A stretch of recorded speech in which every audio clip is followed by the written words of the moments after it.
Tonight, it's Live with Vince Elliott. Live with Vince Elliott.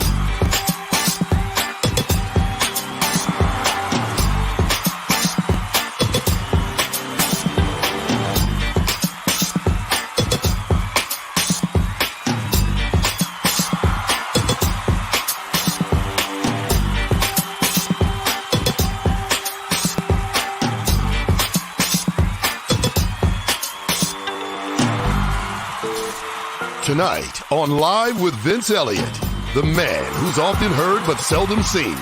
It's Mitch Faulkner. Mitch Faulkner.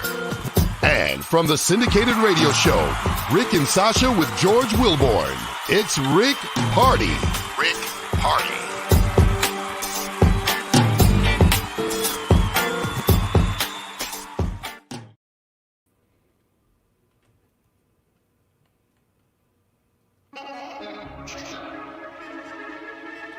Ladies and gentlemen, welcome to Live with Vince Elliott. I am so excited today, but I do have to give you a piece of information real quick. Mitch Faulkner had some technical difficulties, so he will not be with us today. But we do have the one, the only, the man, the mystery, the legend. Rick Party is here with us today. But before we get into that, a lot of people have been asking about Little V. Where is Little V? Last time we saw Little V, he was going to break out on his own. So for those of you who are new, you don't know who Little V is. Little V is that inner person that we all have, right? It's that voice inside our head, but it's not the good voice. It's the voice that's always trying to get us to do things that we should not do. So mine is called Little V, and he's always trying to get me to do the wrong thing. Well, in the last episode, he decided that he got tired of quarantine and he was going to break out and he was going to leave. So let's see how that went. I don't think that really probably worked out the way he intended. So let's check out Little V.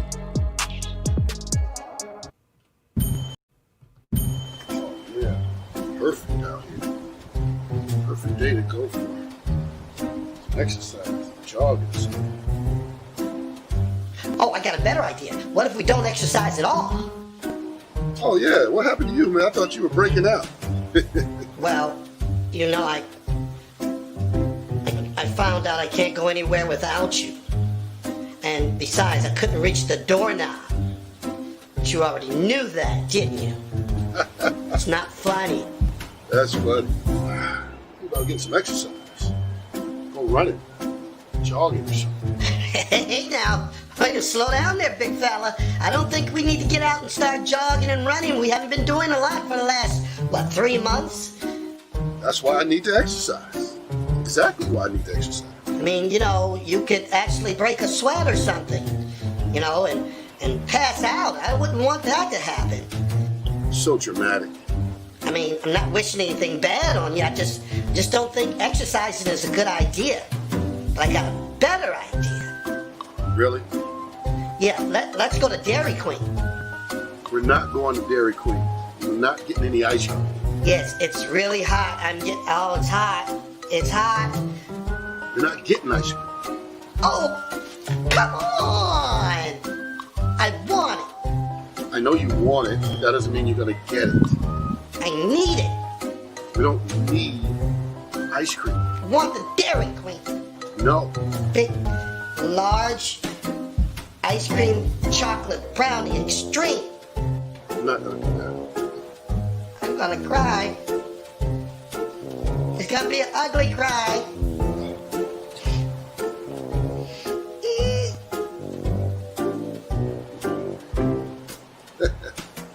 You don't take me there, I'm gonna keep bugging you about it, and I'm gonna talk about it, I'm gonna rap about it.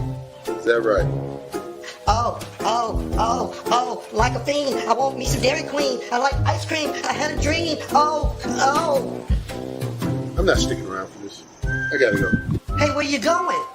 I gotta go get ready for the show. Live with Vince Elliott. Put me on the show.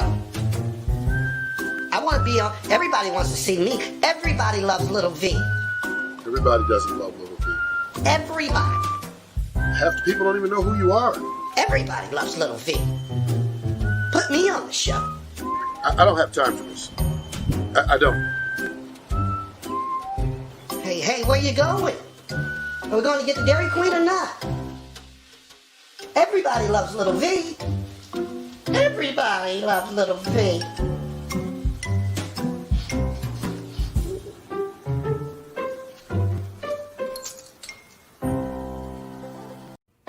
Hey everybody, Vince Elliott saying thank you for tuning in.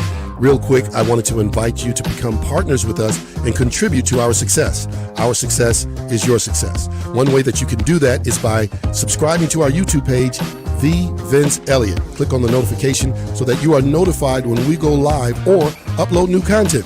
Secondly, please share this broadcast with your family, friends, contacts, Craig and them, Cud and them, share with everybody. Lastly, you can contribute to the success of the broadcast with a financial contribution of only $1.25 a week, $5 a month, or $60 contribution for the year by using the Cash App information that's on the screen, $Live with Vince Elliott. So thank you for helping us to bring information, education, inspiration, motivation, and yes, a few laughs to the world. Oh. Thank you.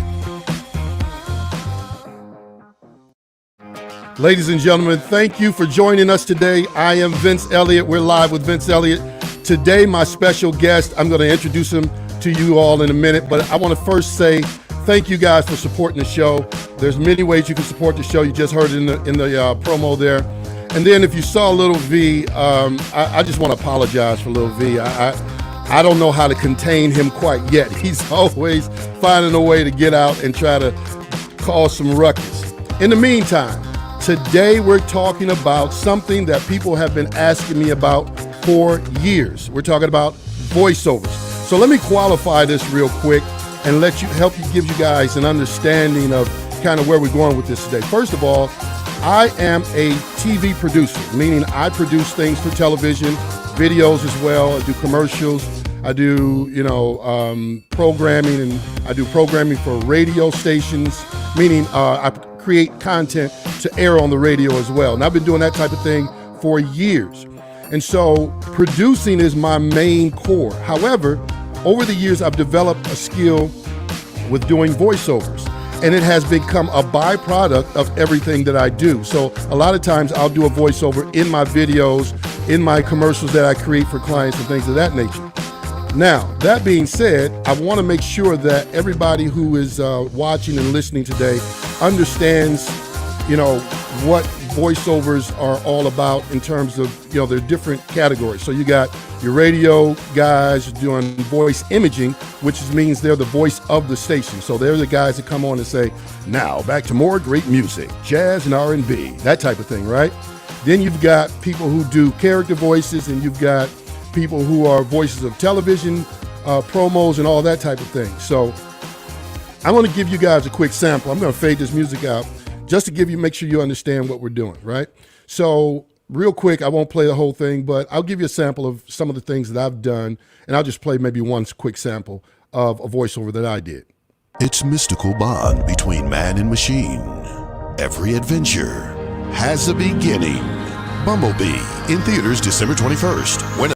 Okay, so that, and I've done a lot of radio voice imaging for stations. And so I said all that not to talk so much about me, but to give you an idea of my guest, right?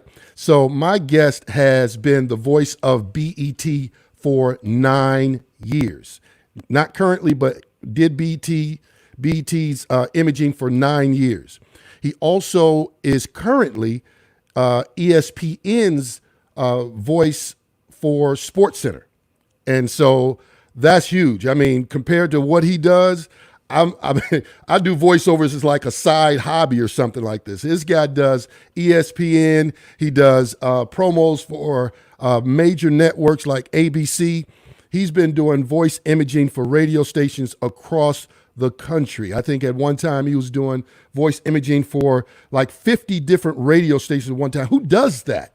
How do you do voice over imaging for 50 different radio stations at one time? So I'm going to bring him on so he can explain to you everything that he does. He is part of the trio of Rick and Sasha with George Wilborn, and I got to bring him on right. You know how we do, right? So you guys can clap And by the way, you guys make comments and questions and all that type of thing in the chat. But right now, I'm going to bring on the man himself.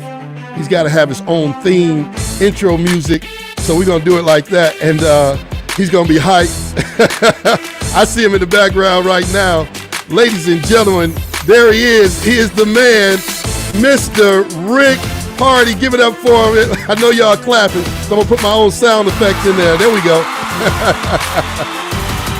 Yeah. Yes, sir. How you doing, Mr. Rick? Thanks for having me, brother. Thank you. Hey, man, thank you for coming on. Listen, I want to start this thing off by just, let's go back a little bit. Way back. I know there's a lot of people who got questions, and they want to know, how do they get into the voiceover business, and we're going to get to that. Okay. I want to acknowledge, some of the folks that are putting comments in the chat.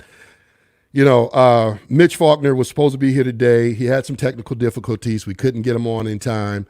And so, Montez says, Mitch, that's my voice. She knows that Mitch has been on, and Mitch well as well. Absolutely. He's been on probably like 100 stations at one time all over the country. And both of you guys have been, all over the, beyond the country with your voices as well.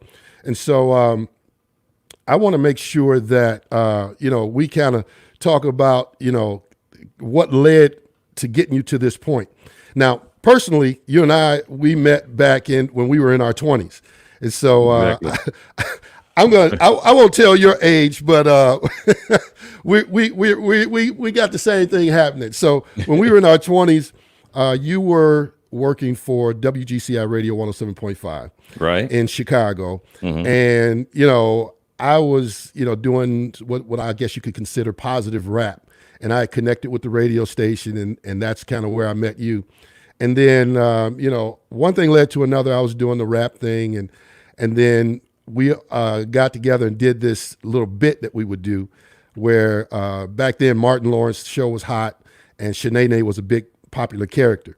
And so we agreed that we would do this bit where I would come on your show, I would call in, and I would pretend like I was Shanae. And so the whole gag was Shanae was supposed to be in love with the character Shanae, not me. Right. The character was supposed to be in love with Shanae, with you, and no matter what you told her, she was in denial. And right. I remember one in particular. Give us a little Shanae. Oh yeah, okay. So I don't know if you remember this one, but I'm going to set this up. So, you always told me to introduce the song that was supposed to come up on the way out of the bit. Right. And at the time, Brandy had a song called I Want to Be Down. The song you told me to introduce was Mary J. Blige, I'm Going Down. Gotcha. But I messed up, and I thought we were doing Brandy, I Want to Be Down. And so you had said, well, hey, I got this big announcement. I'm going to make this big announcement. Nobody knows what it is. So I called in. I say, oh my goodness, how you doing? You was like, oh my goodness. And it wasn't that I sounded exactly like Shanae. No. It was just a funny bit, right? It was fun, right? Yeah, it was fun. So I said, oh, Rick Party, I know that announcement you got for the people. You was like, no, you don't, Shanae. Nobody knows what it is. I said, yes, I do. Yes, I do. You go tell everybody that we getting married.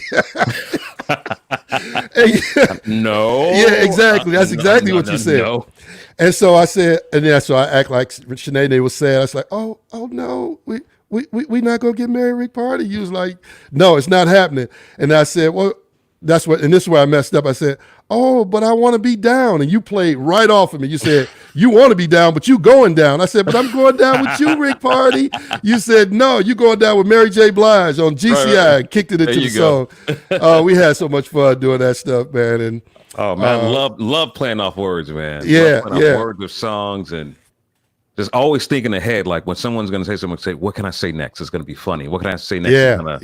Go with what I'm doing next. So tell me, man, just give, I guess, in your own way, a short version of how you got into radio and to voiceovers, your own way. A short version of how I got into radio. I was going to send high school on the north side of Chicago, although I lived on the south side. Mom wanted us to go north, where it wasn't so bad, right? It was so far though.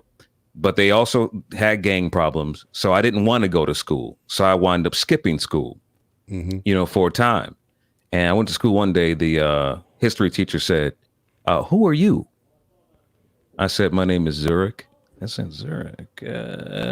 Oh yeah, you were suspended a long time ago. You're expelled a long time ago. You're not a student here."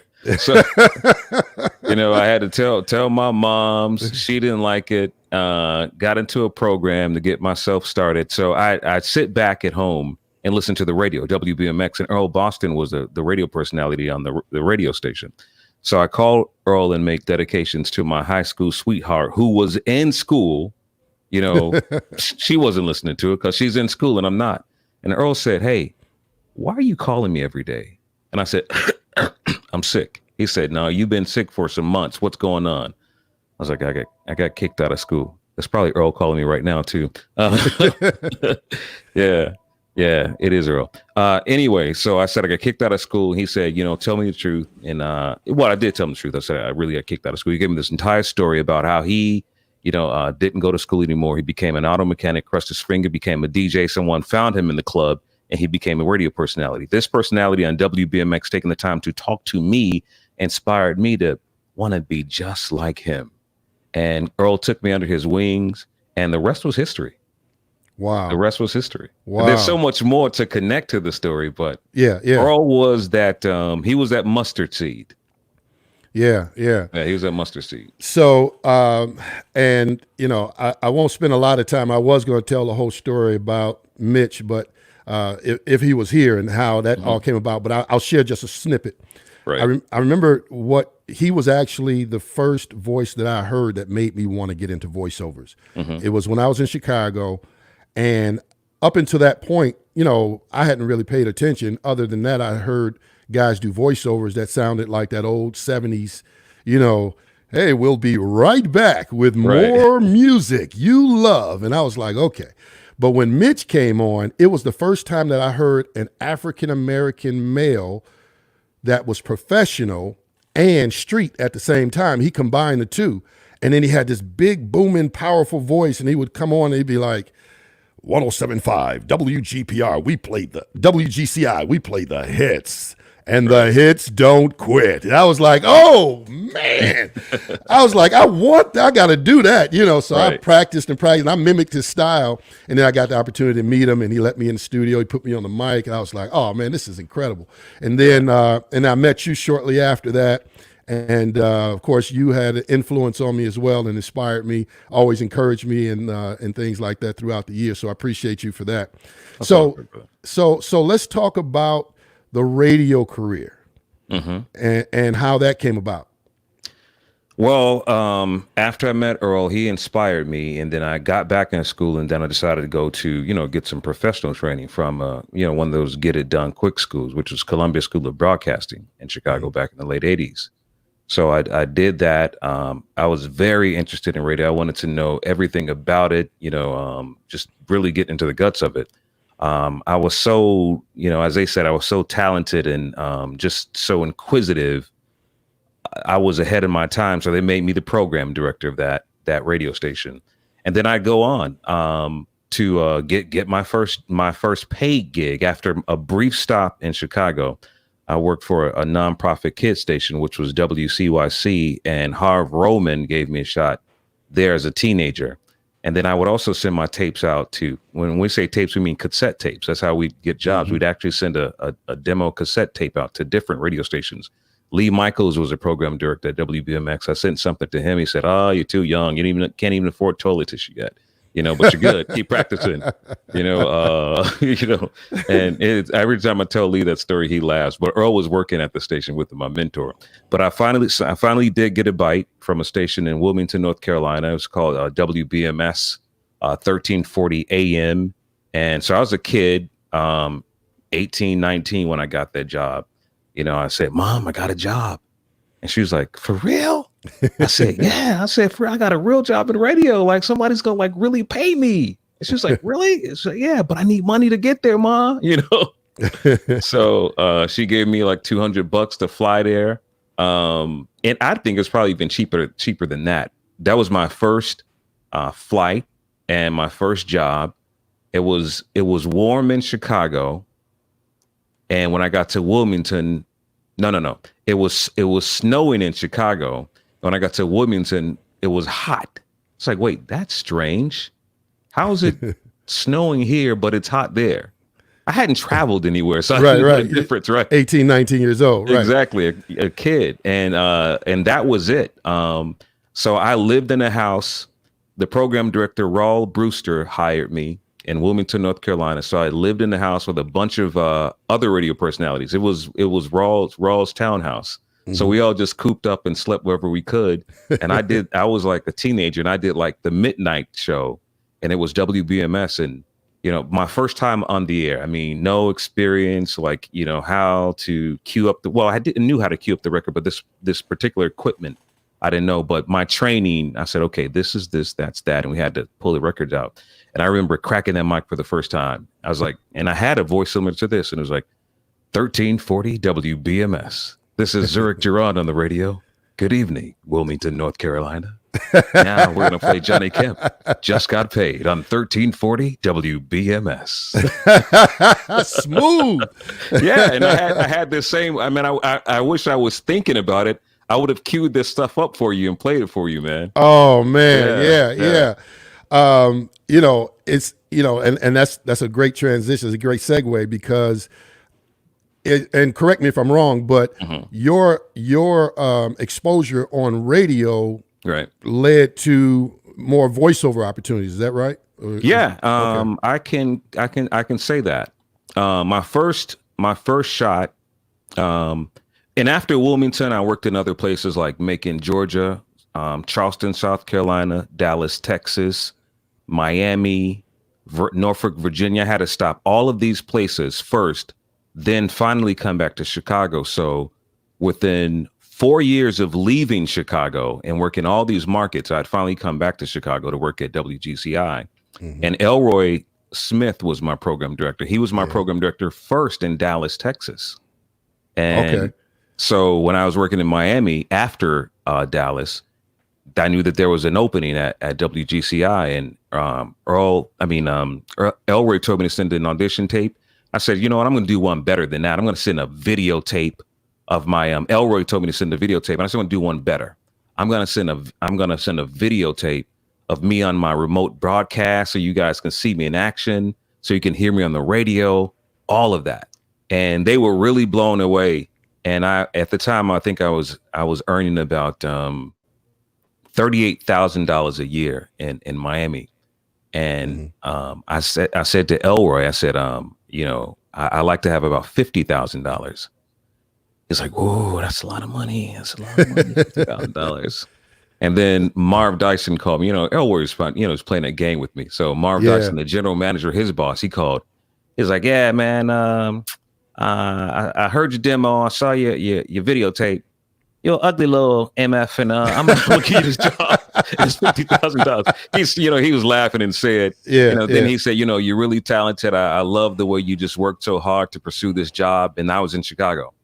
So years later, I met you. And then when I was on the air in Chicago, someone from a marketing, one of these marketing firms called me and say, hey, we want you to do a voiceover for Coca-Cola. I was like, what is a voiceover? I was like, all right, let me go read it. Coca-Cola, whatever it was. I had to do 1 million times until I got it. I was like, oh, this is annoying. I don't want to do this voiceover stuff, whatever the junk is. Mm-hmm. Years later, then the sports channel would then hire me to do a narration for a gaming channel. So I was doing narrations for like I don't know how many. It was a season, and they were like 30-minute. They were long form narrations. Mm-hmm. And it was so annoying. And I was like, what is this stuff, man? I don't want to do this. And then I had another shot to do it. Then I would leave GCI in 96 and go to Atlanta and work. And Postman was a production director there. Postman was one of the guys working with On Mike and Mitch Faulkner too. Okay. So Postman would also say, man, Rick, you should really think about doing voiceover. I was like, I don't want to do no dang commercials and no production. I'm like, that's ridiculous, man. You in here all day. I don't want to do that stuff. He's like, just try to do it. I was like, nope, I'm not even interested. So I listened to Mitch Faulkner. You know, Mitch was my inspiration, and Mitch Faulkner, then Mitch Craig first, then Mitch Faulkner, and then I'd hear Pat Garrett and all these guys. I go, I think I can do that.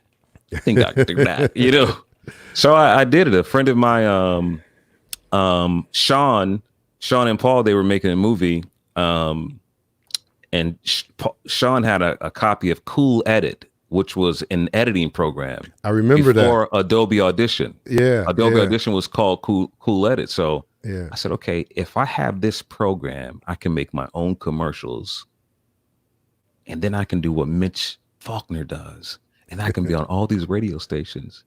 Yeah, let me try to do this. So bought myself a little cheap Radio Shack microphone, called Mitch and called these other voiceover guys, and say, hey, what other equipment would I need? And from there, man, it just kind of took off. I can go on forever. You're gonna have to stop me. Well, Pause. Don't give it away yet. Yeah. So, all right. So I've got people watching and listening today who are very interested in getting in voiceovers. You guys, make sure you put something in the comments. Let me know what your questions are for Rick. He's been doing this, over 30 years. And so he's been on every angle of the voiceover thing. I meant to introduce you and say, coming up, my guest is, is always running his mouth, and say all of these things, I just did it for you, huh? Yeah. And no, I meant, in terms of doing voiceovers and radio and stuff like that. But I want to start really, letting people know how they can get into voiceovers. There's a lot of misconceptions about, you got to have, $5,000 to get started, or, something ridiculous like that. And then really just kind of helping people understand where they start, the education of it. There's a technology side to it. Can you get started without having the equipment? All of these types of things. So what would be the first thing you would say to someone who says, I want to get into voiceovers? I always tell people, go get voiceover lessons first. And I recommend them to, I'll recommend a few people that I know that are teachers. One would be Marla Kirban with a K, Kirban, Rodney Salisbury, Nancy Wolfson is one. And those are just a few. And there are others for, you have to be advanced. And those are just some of the few that come off the top of my head. But today you can do voiceover lessons telephonically. You don't have to go to a class. You can actually call and talk to them on the phone. I think the first time I actually took a voiceover class, my very first class, I believe, was with G. Keith Alexander as well. My first class was with Rodney Salisbury, and that was telephonically. So we did like a 6 to 8 week course, and 1 week he'd do 1 week he'd do commercial voiceover where we'd practice script, Pizza Hut for only $9.99. Get it, and then the next week would be promos tonight on ESPN. Right. The next would be movie trailers. A man, so we'd practice on each for an hour or so each week. And it was a nice introductory class. We didn't spend hours, on one genre, if you will, of voiceover. We just spend like a couple hours on each. So, but it was a nice introductory class. And then I, of course, go on to take another class with G. Keith Alexander. So I'd say take lessons. Lessons is first. Yeah. I mean, you may have this voice, but I always give people this example. Take 3 guys, right, who have voices that are equally the same. And what makes that one person different than the other? Right. I would say it's how you interpret the copy and how you sell it.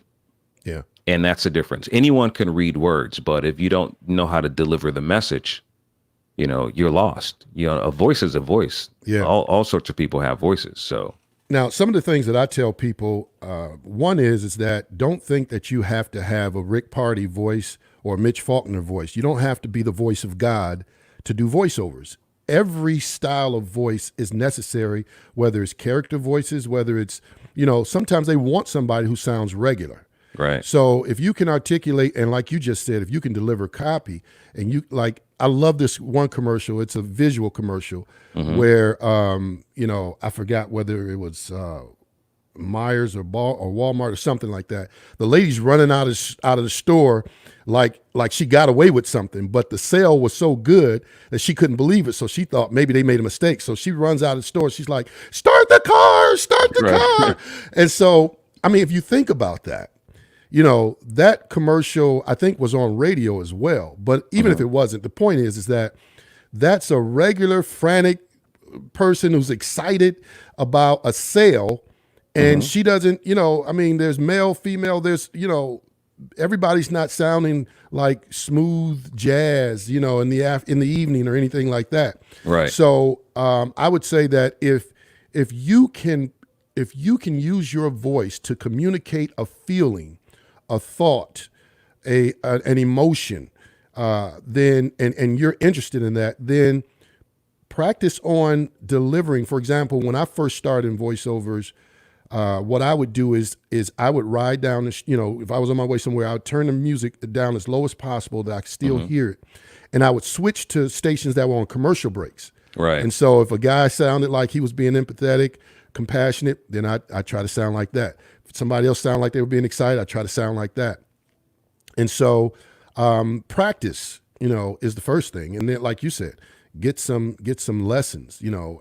So you can look at either one of those as really like the same thing, but really getting that professional help is the way to go. You know, that's it. I mean, practice first. I mean, even before I became a radio host, I mean, I listened to the radio. I mean, literally when Earl Boston was on WBMX every day, I had a notebook and I had my cassette player and I pause every time he'd say something. He'd go, 102.7 BMX, this is Earl Boston. Right now it's cloudy and 31 degrees right now. It's a little nippy. So it's pause the tape. 102.7 BMX. Right now it's cloudy and nippy. Psh. Today we're gonna, you know, whatever. So word for word, I had a whole notebook of what Earl would say, and then I go practice it. 102.7 BMX. This is Zurich on the radio, and right now, you know, so there's my whole spiel, and I do it with my hand like this, so it would sound like I was in the radio, and then I'd hear that radio voice. And then this voice actually got stuck in my throat, so this is why I speak all the time now. So. Yeah, and see, that's the funny thing. Yeah, people like yourself, you can't disguise it. That's how you talk all the time. I can't disguise it actually because I do character voices, but I'm so used to projecting when I'm speaking to people, but away from the mic, it's totally different. I don't have to project. Yeah. Sometimes I'm a mumbler actually when I'm not projecting. Yeah. Sometimes people gotta say, "Can you speak up on here?" I say, "Can you go get that over there, please?" Thank you. I like the way that my voice doesn't really sound like I do when I'm doing movie trailers, you know, things like that, because you know, it's good to be able to switch between the two. And I've had people actually say to me, "Oh, well, yeah, you know, you do voiceover. Well, sure, they can make you sound like anything in the studio." And they think that I'm in the studio putting bass in my voice and trying to make myself. And so periodically I have to prove to somebody. I can just be in the flow of a conversation and I go, "Get ready tonight." And then they go, "Oh, you do it for real." And it's like, yeah. Right. So you know, the only thing that you should be doing, and you can chime in on this, I think the only thing you should be doing when it comes to EQing your voice is just that, EQing your voice, because most of the people, and this is what people need to understand who are getting into the business, most of the people that are going to hire you, they don't want you doing a lot of tweaking to your voice. They want you to send it raw and dry. And I know maybe you found that same thing, but maybe you'll do a little EQing to make it right for radio. They'll add the music a lot of times. Right. And then I got clients who want you to do the complete thing. Absolutely. But what you're not doing, unless you're doing some kind of strange character voice and you want to change the pitch, but for the most part, what we're not doing is we're not, you know, putting this extra compression or EQ. Yeah, this. You don't do all of that, yeah. Yeah, you're not. Like, we're not doing things to our voice to make it sound like somebody we're not. And basically, we could talk in person the same way you hear it on the radio.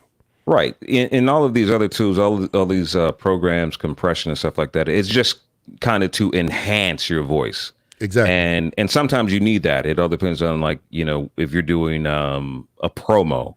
For example, my mic is going through a compression, but if I turn it off, hold on, I'll show you the difference here. Hold on. So I have now in the background, I'm in an open room. You can probably hear little room noise, right? But if I take this part off, you'll hear the air conditioner. You hear that? Yeah. And now, yeah. So that's the air conditioner. That takes off a little bit.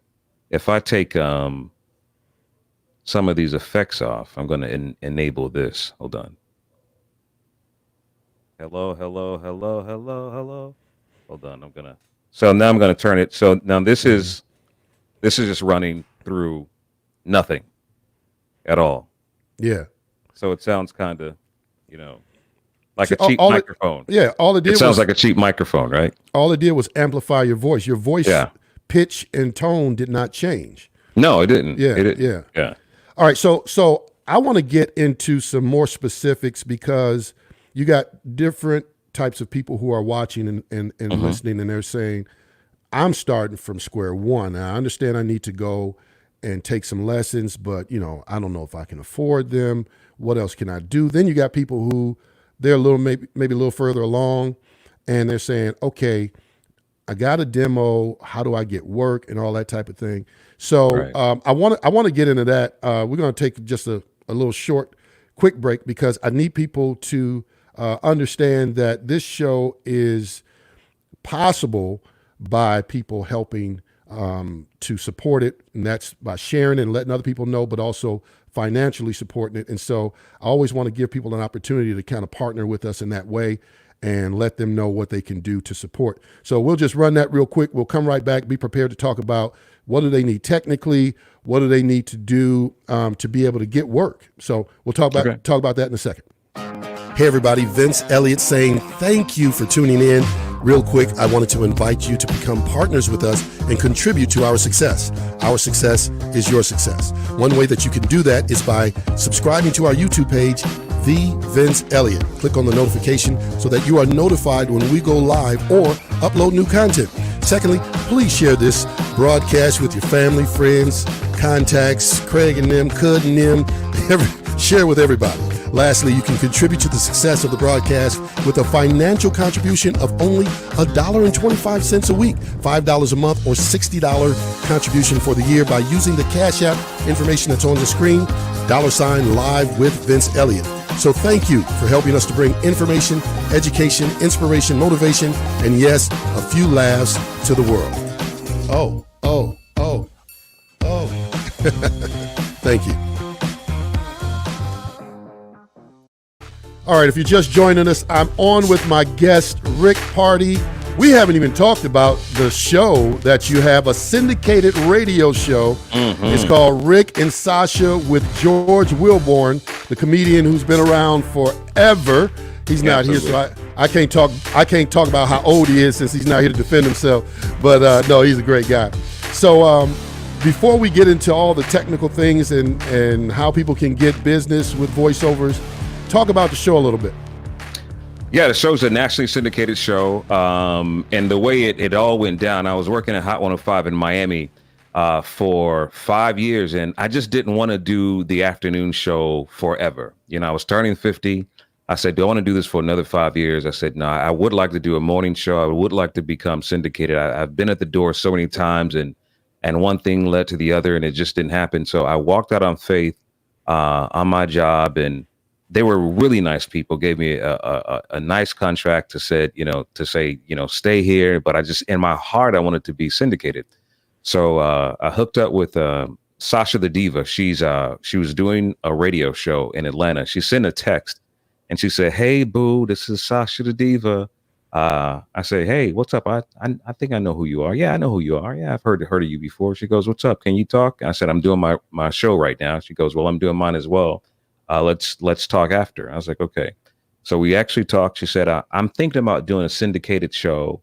And I would love if you would, you were to be my host, but she didn't have the connection. She just wanted to do it. And she figured, hey, I've been in this business, You know, you put two brains together, we figure out a way to make it happen.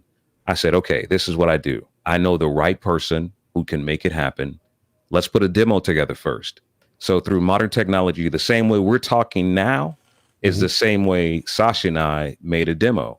So it sounds like we're right in the same room. And then I just push record and we talk.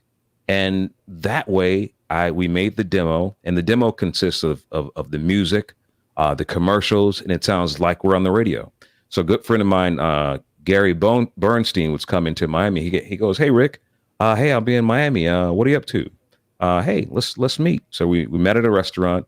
He goes, hey, man, what you been up to? I said, funny you ask. Take a listen to this. Let him hear the demo with Rick and Sasha. He was completely blown away. He goes, you guys need to be syndicated. I was like, I know. Let's make it happen. You put Ricky Smiley on. You put Donnie McClurkin on. You put all this. You ran Super Radio. That was your baby. And Super Radio is a house that syndicates so many shows now. So from that point, Gary took that demo and he went to Atlanta to meet Sasha. They kicked it off. And from that moment on, he shopped it everywhere. And Gary would say, hey, you guys, we have a meeting with this company this week. Next week, you have a meeting with that company. So we fly out and meet these people, you know, on the whim, expensive tickets. I'm like, God, I just quit my job. Like, no more checks are coming in. Like, not that check anymore. I mean, got these voiceover checks, but this check and that check, you know, supports my lifestyle. I was like, bro, help me out here. You know, every week we were flying somewhere. And within 5 months of going back and forth, Westwood One said, hey, we want to sign you guys to a nationally syndicated deal. Wow. I was like, oh my God. Wow. Not Westwood a moment too soon. Westwood One. I mean, my God. I mean, to be with that company, they reach over 250 million people. They've got big talent. A show, Walt Baby Love was probably one of the first syndicated urban shows on that network. And for us to be the first nationally syndicated Black morning radio show, it's a blessing, man. That's how we hooked up. And you guys are on what, 31 stations now? Yeah, about 31 radio stations. You're in New York City New York, Atlanta, New Orleans, Kansas City, Columbia, South Carolina, Columbus, Georgia, and the list goes on and on and on. And the show is called Rick and Sasha with George Wilburn. Exactly. Yeah. And you guys are on in the morning. We're in the morning, 6 till 10 in the morning. Yeah. Okay. All right. Well, listen, man, we probably should have booked 2 hours for this show, but we need to get into what people want to know. They want to know, what do I do to break in? So we've already told them you need to practice. You need to get into a class. There are classes online that you can go on. But what about, I mean, the concern of, you know, getting the right equipment? I mean, if I'm not an audio engineer, you know, do I need to all of a sudden go buy mixers? I mean, the only mixer that some people know is mixing baking, you know, when they're baking cakes, you know. Talk to me. You know, the one microphone I always recommend to people is a microphone called the Yeti. It's a Blue Yeti. I should have had it down here, but yeah, it's called a Blue Yeti. They can Google. They come in different colors, and it literally has a USB end. You plug it in your microphone. You plug your headphones into the microphone right here. You would plug your headphones into the microphone, and there's another little plug that plugs into your computer. So all of the equipment, the fancy mixers and all that stuff, it's all in here. All that other stuff is all in here. Yeah. So, and that's all you need. And to, you know, get the compression and the EQ, for the most part, all of that is in a software. For example, you don't have to buy the expensive Pro Tools and Adobe Auditions. You can get Audacity absolutely free. It's a free software. It's called Audacity. I urge you guys to get that first. If you don't have the money, get the big ones, because quite honestly, they do the same thing if you're doing voice. And then YouTube is a godsend. Absolutely. I mean, in 10 minutes, you can learn how to do the basics, you know, through YouTube or less. Absolutely. And then the other thing is, I remember when I first started, I didn't have any equipment. You need to use your cough button. I pushed the mute. Oh, is that what it is? Yeah. See, I didn't even have, my studio at the time. Right. And so what I did is I linked up with someone else. And so what I would do is I would just charge my client whatever it cost me for the time I was in the studio. And then I would make something off of it. I wasn't making a whole lot of money by doing that. But, and then, so let me just jump into this real quick. So, say, okay, well, how do I go about getting clients? Well, nowadays there's many ways to do that with the internet.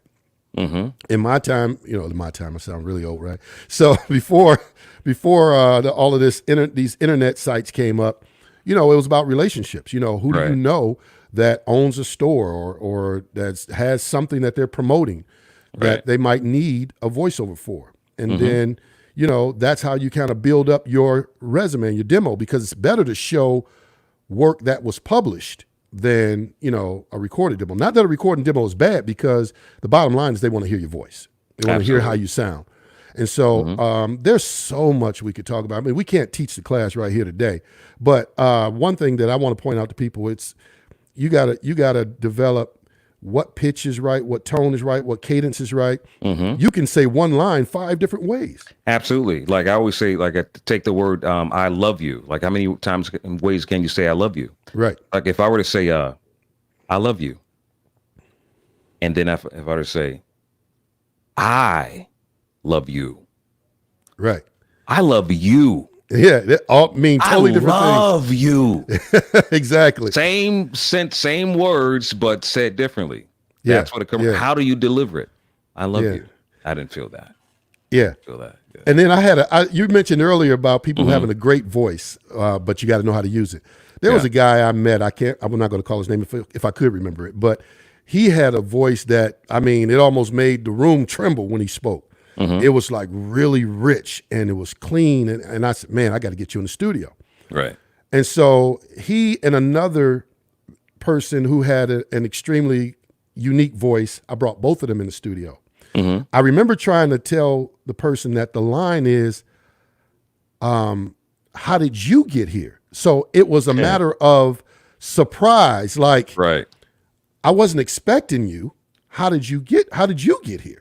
Right. And so she was like, how did you get here? I said, no. See, when you say, how did you get here? It's like, I was expecting you and I didn't think you had a ride. And did you catch the bus or did you, how did you get here? It's a matter of talking about the transportation. Absolutely. The other one, how did you get here, is a surprise that you're even there.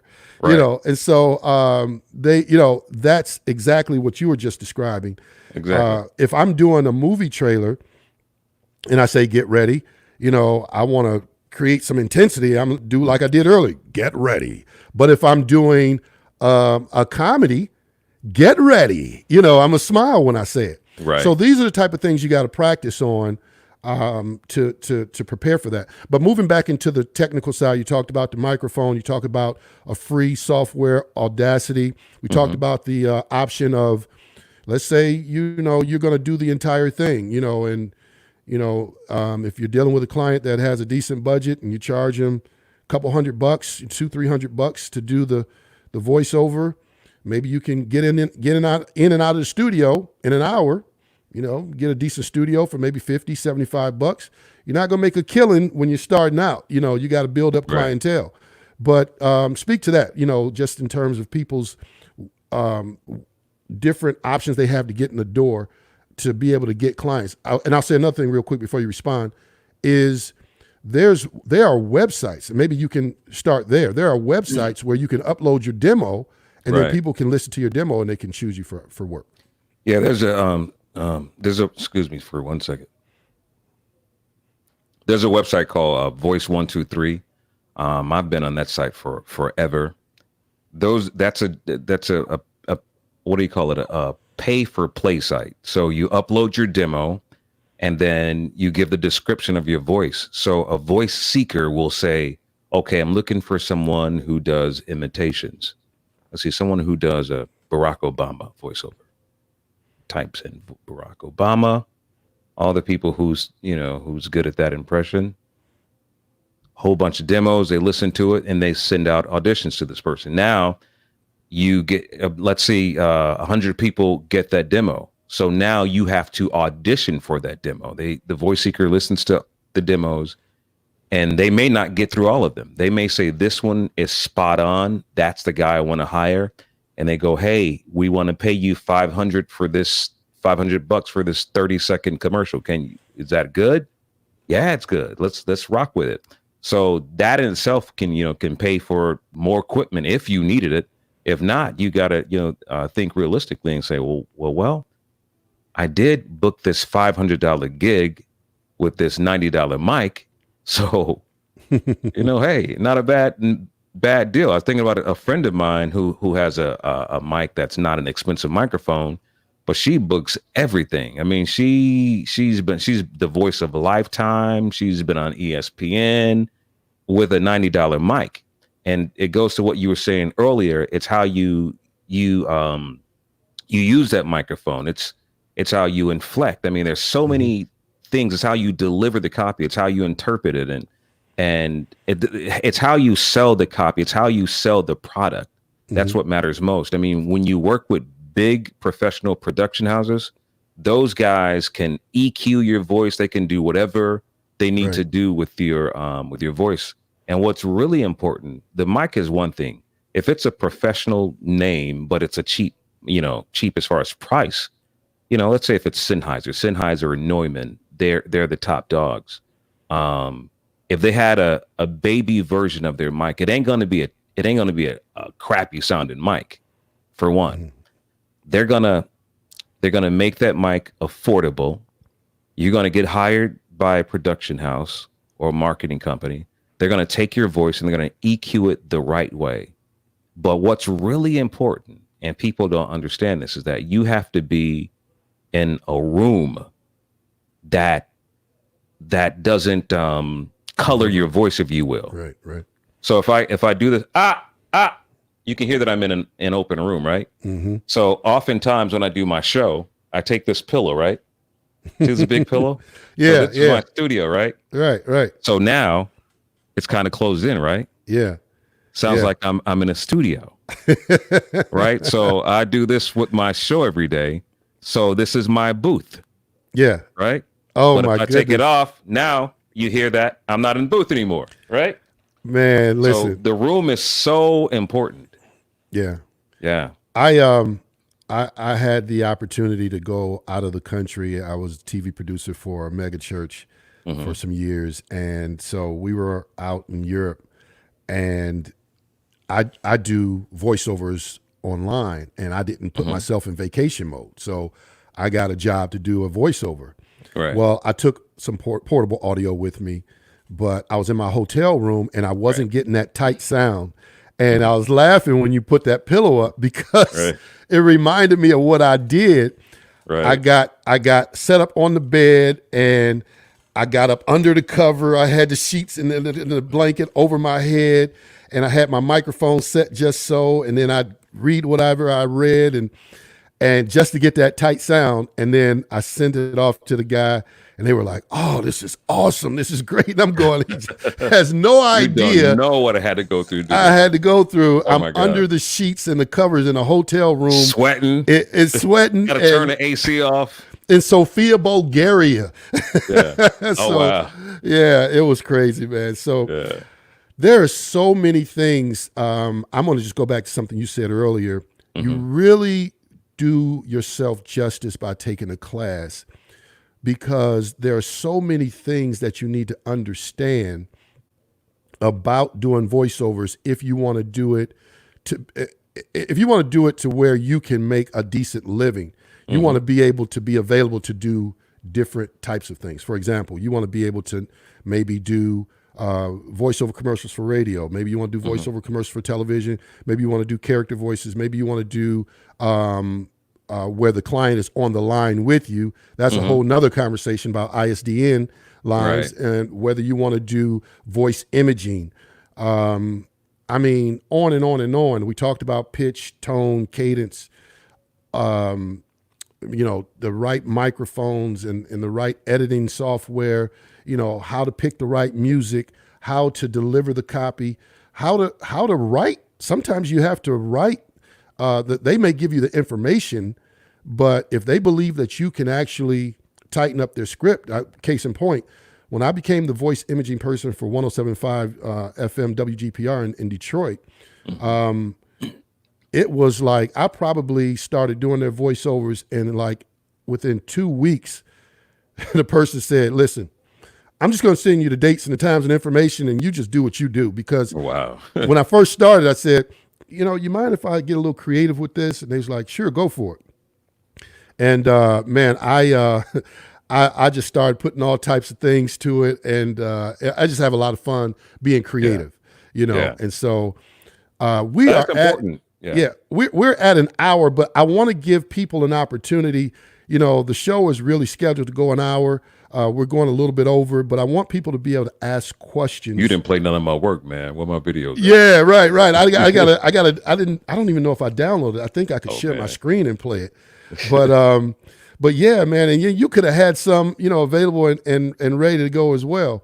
But what would have been really good is one of your demos, because it shows all the different types of things that you do, with the radio imaging, with the ESPN Sports. Yeah, if you could play one of those while we're waiting, that would be great. But listen, for those of you who joined us late, we are live with Rick Party. He has the syndicated radio show that's in 31 cities currently and is constantly growing. There are some of the major cities like New York. The syndicated radio show is Rick and Sasha with George Wilborn, the comedian. And so Rick is also a voice imaging person for, I don't know how many stations now, probably over 30 radio stations that he's doing voice imaging for. He's also the voice of ESPN Sports Center. He was the voice of BET for 9 years, and his voice is all over the country. You got something ready for us? I'm gonna pull something up. This is radio imaging voiceover I do for a station in Charlotte, North Carolina. This is 105.3 R&B. So take a listen to this. Hold on. It's the last weekend of Black Music Month, and we're bringing you a 90s versus thousands weekend. 1, 2. Break it down. We're taking you on the music journey as we put the hottest joints of the 90s up against the best of the thousands. Plus, we'll take your debate on our social media about which era is the best. Ooh, baby, baby, baby. You don't have to call. It's okay, girl. It's the 90s versus thousands weekend with your station of the best throwbacks in today's R&B. We are 105.3 R&B. So that's that. So what the station does with something like that, I'll send my voice and they'll EQ it or filter it or whichever way they decide to. So as you see, they chose a filter, a high filter. Yeah. And what that does for radio kind of cuts through the music. So that's why they choose that. And a lot of stations, they do it. It gives it like a little gritty, quick sound and makes the station sound a little hot, if you will. And that's an urban AC. And urban AC is pretty much it's a Black adult station. Mm-hmm. So, but that's they're a hot urban AC. Not too old, not too young, just right in the middle. So, well, so I'm looking for you guys to ask your questions. If you got any questions about voiceovers, if you came in late and maybe we answered it already, go ahead and ask your questions, your comments. I'm seeing a lot of your comments. Sean Knight says, "What up, Rick? Party, party, party." And people were asking. I didn't even put the comments up because you were already pulling it up. They were asking. They want to hear. Sean probably feels like he's asked me so many more questions. He doesn't even have any more questions to ask me. He's asked me so many questions over the years. I mean, I saw that Sean just brought his brought his new equipment, his Rodecaster bundle kit with the 2 microphones and the nice little board. So he's about to go to work now. So. All right. So while they're getting their questions together, I'm going to just play a little something here myself. Here you go. Get out of bed and get your praise on with Marvin in the morning. Marvin. He's such a nice boy. Grand Rapids on Marvin in the morning with the best in gospel music. Power 91.9 FM. WDPW. The People's Choice. Now, let's get back to more great music. Jazz and R&B. Yeah, the Jazzy 107.5. WGPR. Yeah, is this the announcer? Sure is. Listen, you gotta stop playing that Monday Night Football music. You're killing me. I don't think I quite understand. Well, our TV is broken and my wife misses that hard-hitting action of Monday Night Football. And every time she hears that music, she gets excited and she tackles me. You mean this? No. Oh, yeah, that's the one, all right. One quits and another one hits. 98.9. Shams. So yeah, I'll cut it off there. But yeah, so what was So fun? I didn't know we were gonna have to come over here and do a versus. Oh yeah. We're doing the verses. Right? Let me dig out some stuff. Oh Hold no. up. We're doing the verses. I know he's doing the verses. Oh, man. see, here we go. All right, go Doing for the it. verses? That's what we doing. That's what we doing. That's hilarious. Verses now. Come on with it. Oh my God. What What you you got? Verses on me now. Hold Hit on me. now. Hit me. No. Hit me. No, actually, I don't know what I got, man. But Oh, man. here's something. Here's something I did, and this is not a versus because I ain't dig out my best, but you sound great. This is something I did for. We were talking about commercials. Right. Now, what you guys just heard right now, that was just those were promos.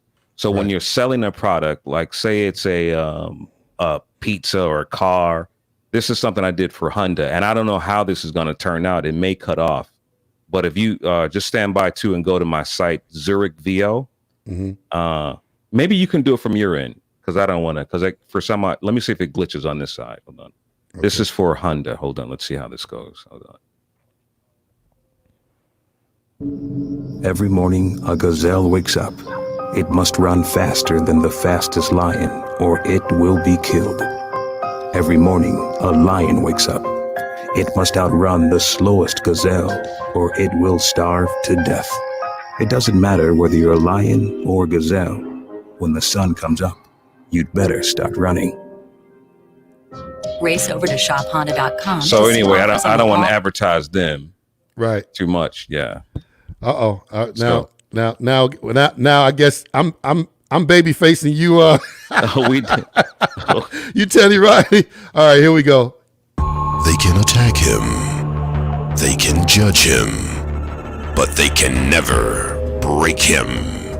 The nation is under siege. And now Jack Bauer is on his own. The season premiere of 24 begins now. Viewer discretion is advised. This is no ordinary weekend at Sound Store. This weekend, for 5 days only, we're having a massive once-off stock take clearance event. Huge savings on washing machines, fridge freezers, dishwashers, ovens, TVs, and laptops. At Henry Ford Health System, it takes more than just dedication to the patient to be ranked among the nation's best. It takes world-renowned physicians, specialists, and researchers working together to create new standards for safer, evidence-based treatments. It's the 37th. All right. Like it. Nice. Yeah. You got a million commercials on one. All right, here we go. All right, this is something I did for the University of Oregon. Next time I'll pull out my big guns on you. I see you guys.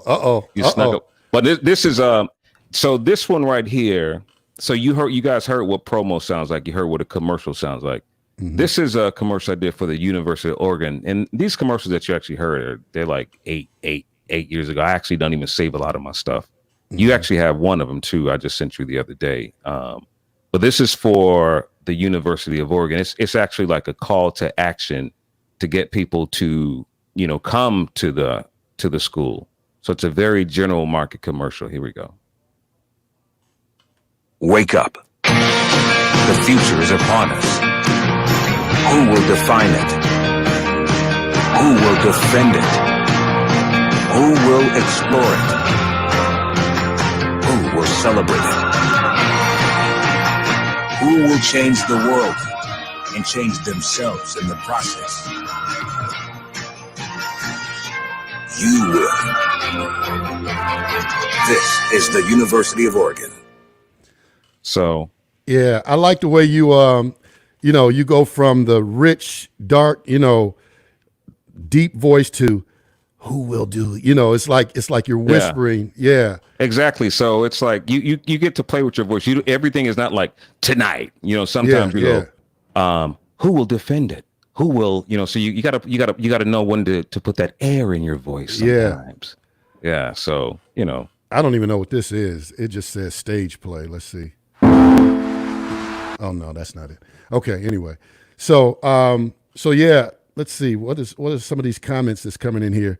Going to buy Honda now. Oh, I guess one of those commercials that you played had was advertising a Honda. She said she's going to play that one, that the golf one, if you have that. Do you still have that on your computer? The golf? The ESPN one I played. Oh, you know what? Okay, I can do that by sharing my screen. Let me think. I downloaded that. Let me see. But anyways, this is the thing about voiceover while he's looking for that, because I'm playing you on my PC, my Windows, but I'm got everything else on my Mac. So my Mac, I don't know what the heck is going on with it, but as you guys can see, when it comes to voiceover, there's narration when you're telling a story. And this is telling a story. This is something I did. Again, a lot of these commercials are from years ago. This is a narration I did for the Floyd Mayweather versus Miguel Cotto. Ah, nice. Check this one out. Hold on.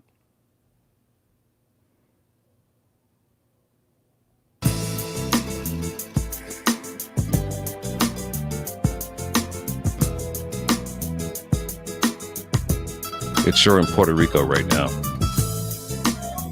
Tens of thousands of people in the gorgeous scenic land of Puerto Rico come together to see their legendary hero, Miguel Cotto.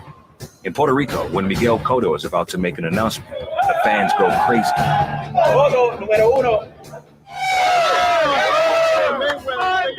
We watch every fight. We have parties to this. Mayweather knockout Cotto. I am picking Cotto. Well, he crushed Margarito. Look what he did to his eye. I'm picking Mayweather to win by 11th round stoppage.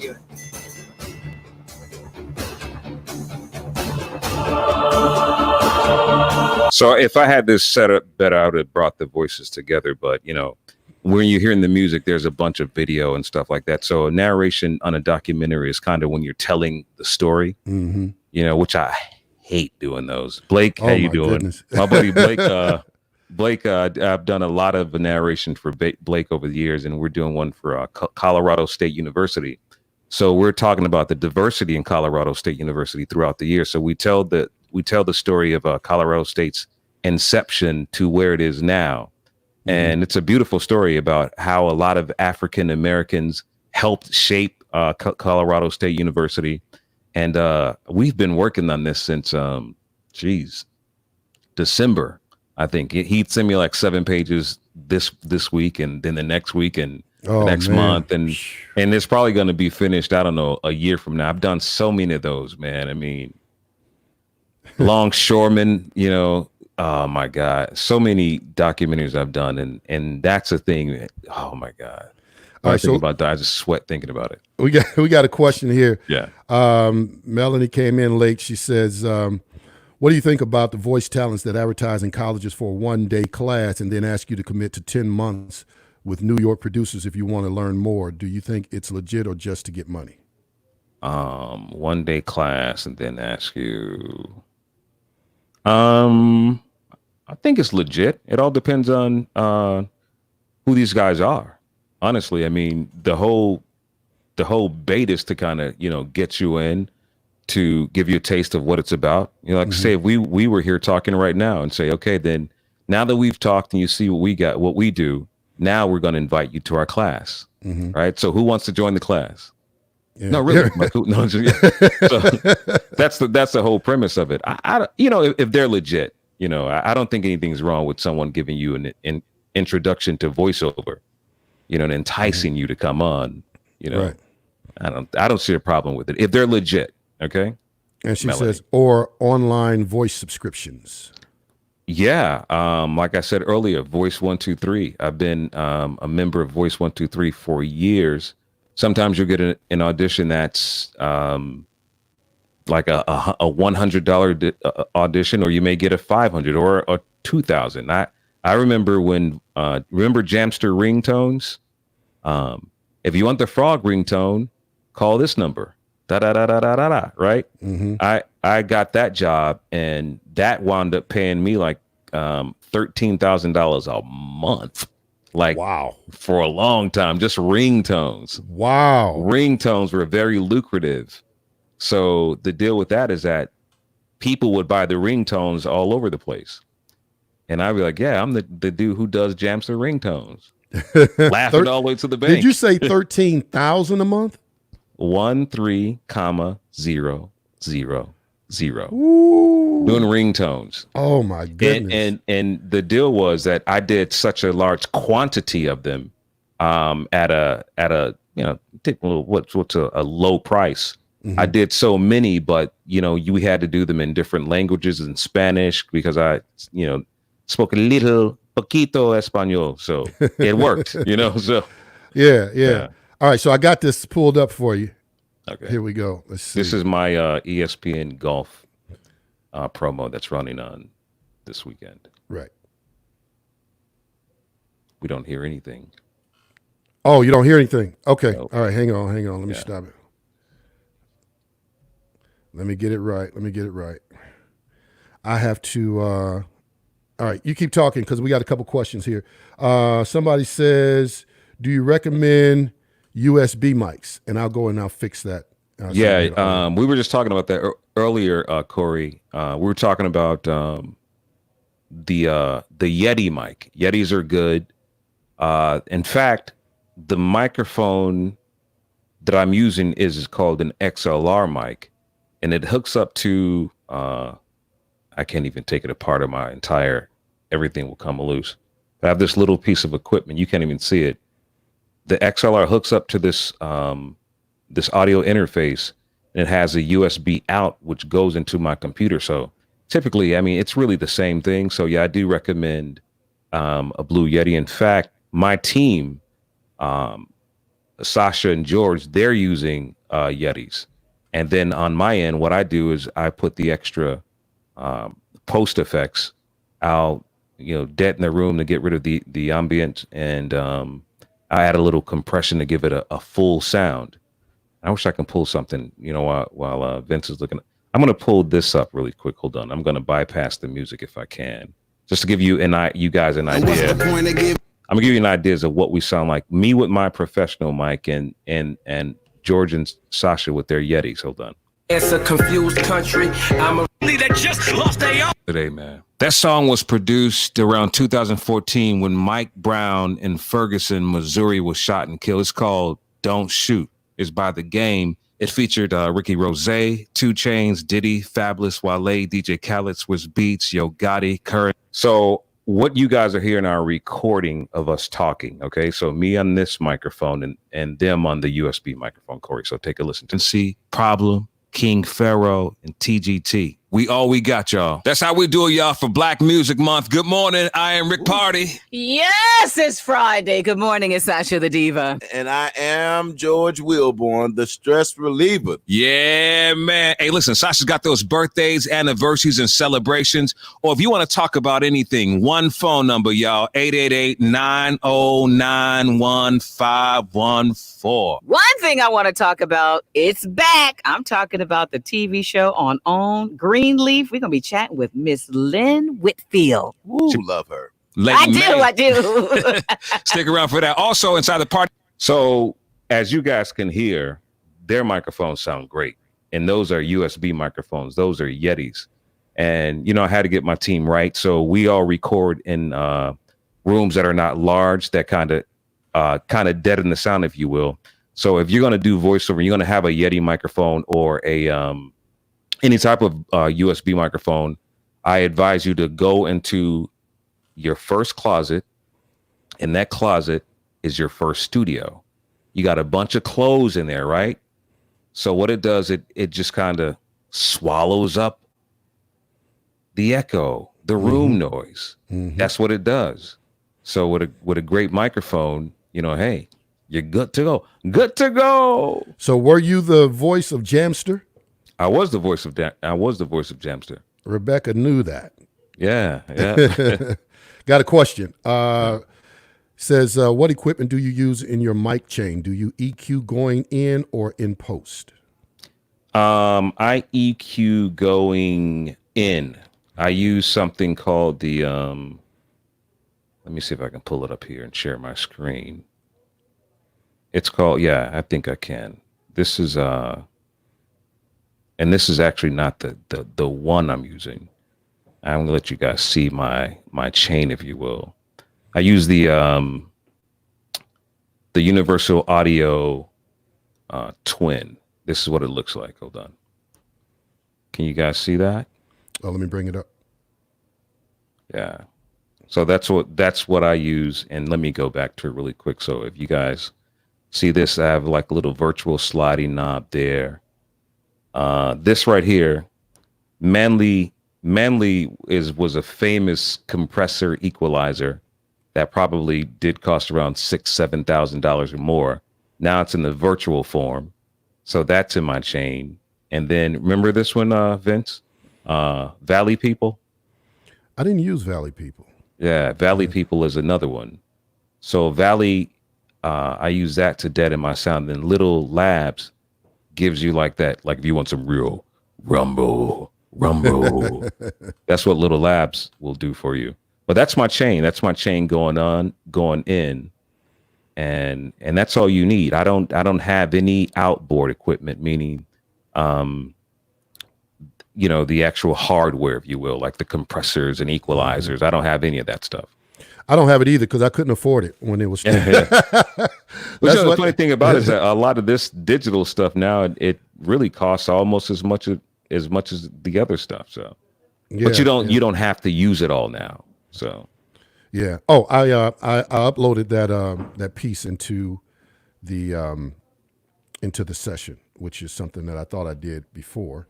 Okay. But I have that available. So you wanna. Oh yeah. So this is, I believe it's airing this weekend on ESPN. So I did the introduction to the golf. I don't know what the hell it is. It's a golf promo on ESPN. Check it out. All right.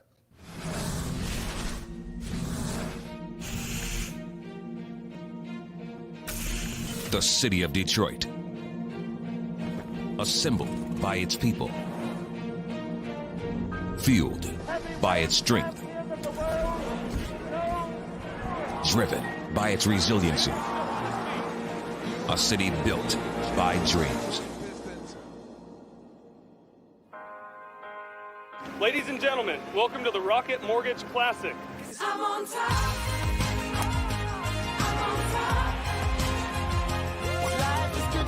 Winning on the PGA Tour has always been a dream, and today is a great accomplishment, and I'm just really happy. What a story.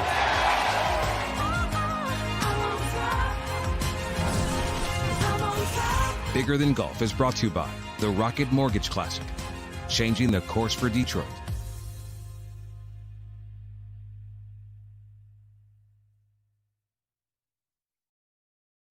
Nice. There it is.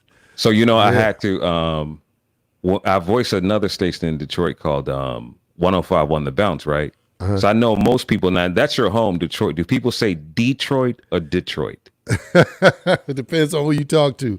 What do you say? It goes by many names. We call it the D. No, I'm talking about just the word itself. Just the word itself. Detroit. Detroit. Yeah, so Detroit. most people say Yeah. Detroit. Yeah. Okay. Yeah. So on this promo, I said Detroit. I mean, I said Except for when we're Detroit. talking about the Pistons.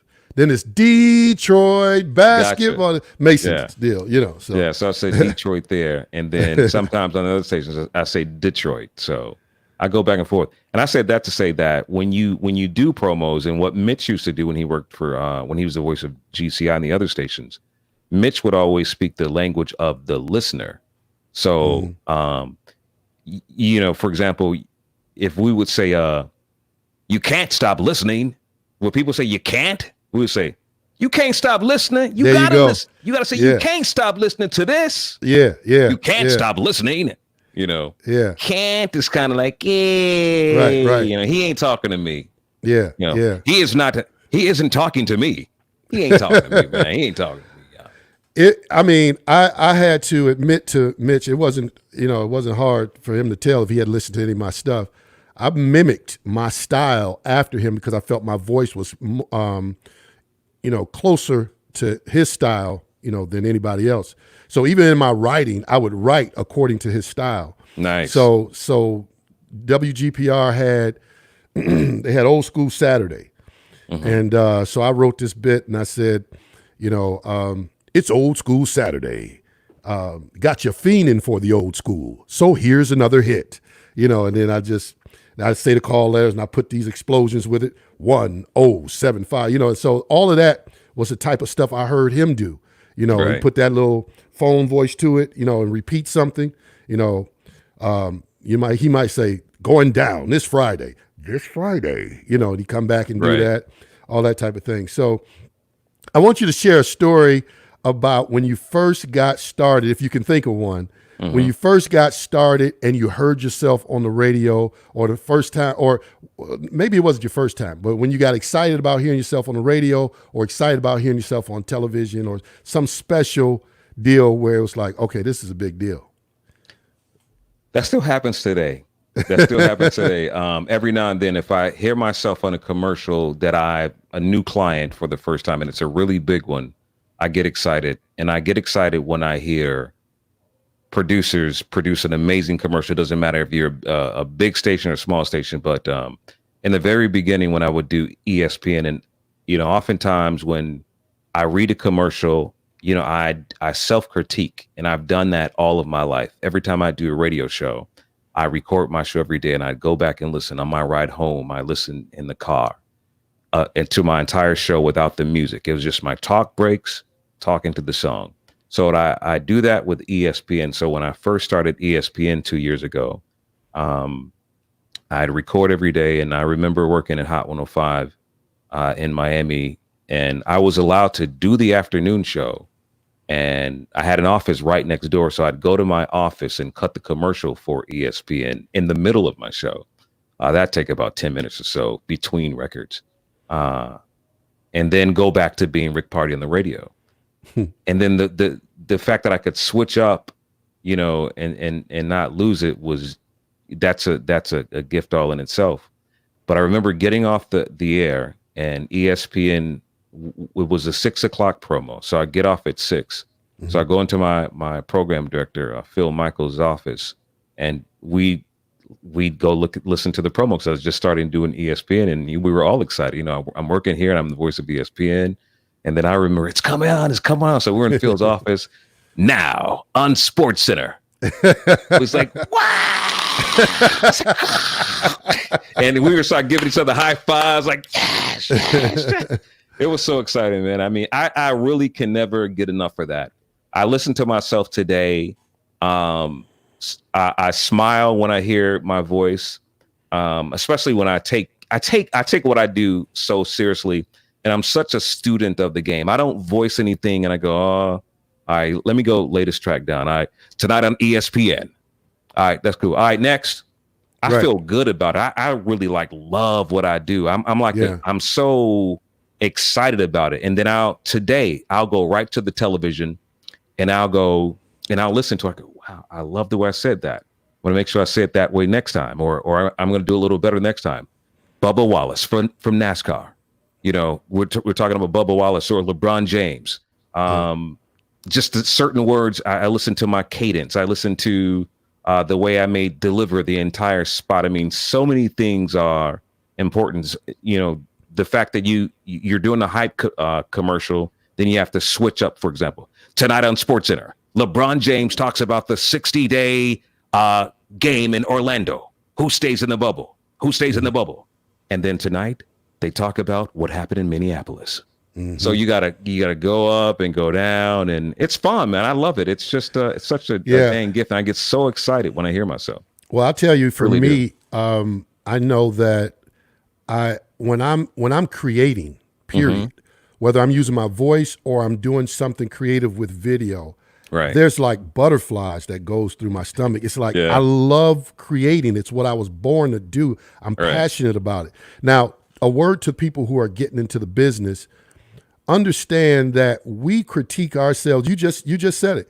We critique ourselves just the same as you do. Don't ever feel like, that, because nobody well, I won't say that. We are our worst critics. I'll say that. Mm-hmm.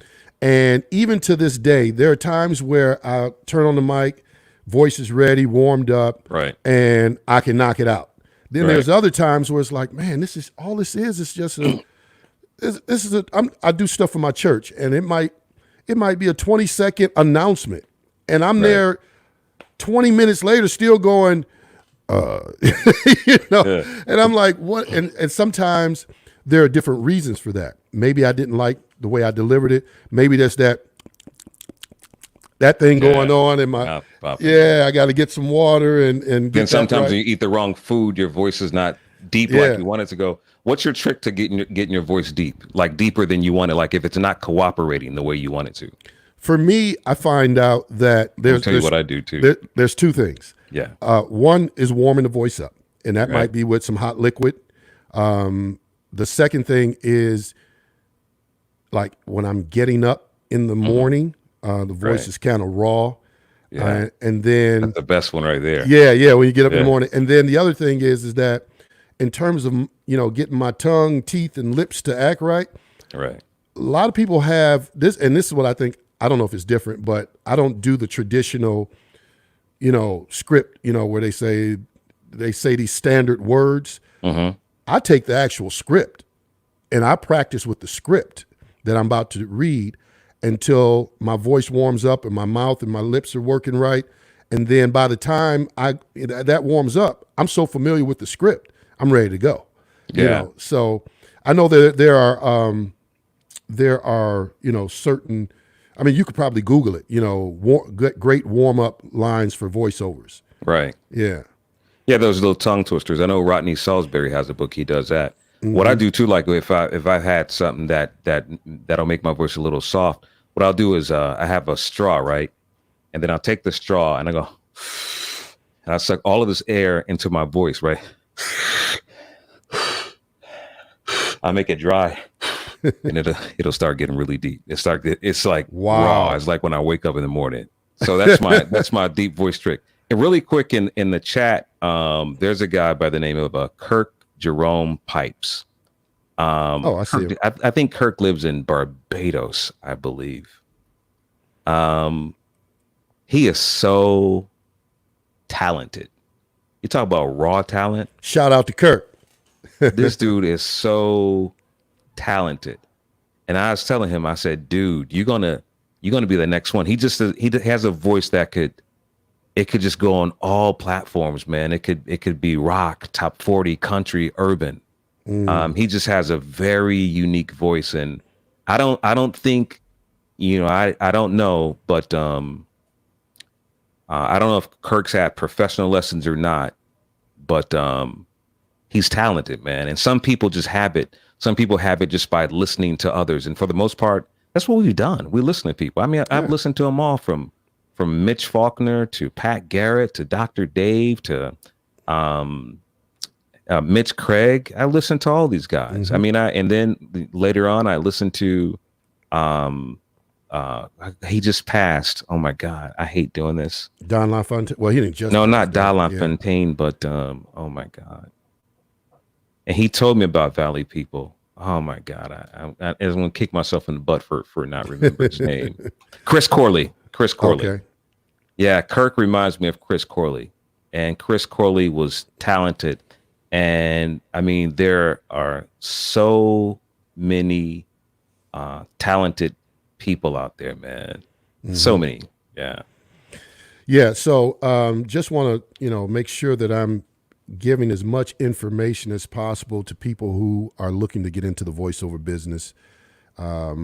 Just a quick recap. We talked about first thing is practice. Practice. Mm-hmm. We talking about practice? Yeah, we talking about practice. Thank you, man. You got to practice. Yeah. You got to practice. And the way you practice, even before you go and I mean, you could do it at the same time, but I would say, you don't have to wait until you get a bunch of money to get started. Go ahead, turn on the radio, do like I did, switch from station to station and try to find commercial breaks. Forget the music, switch to a different station, no matter whether it's country or whether it's R&B or whatever it is, and listen to the commercial breaks. And then even when I would hear a woman, I knew that I wasn't trying to sound like her in terms of her pitch. Right. But I was trying to mimic how she was communicating it. Because a real quick funny story, I was Gerald McBride, good friend of mine who actually was very instrumental and very inspirational and influenced me in voiceover game. Right. Gerald McBride, many of you guys know, well, I can't even run down his resume. Big in the voiceover game, does a lot of event promotions, concerts, things like that. He's out of Detroit. He's worked for everybody, right? So anyway, when I was getting, kind of trying to go to the next level with it, I was trying to mimic what he did. And so he has a totally different sound. He doesn't have this real, he doesn't have your sound, put it like that.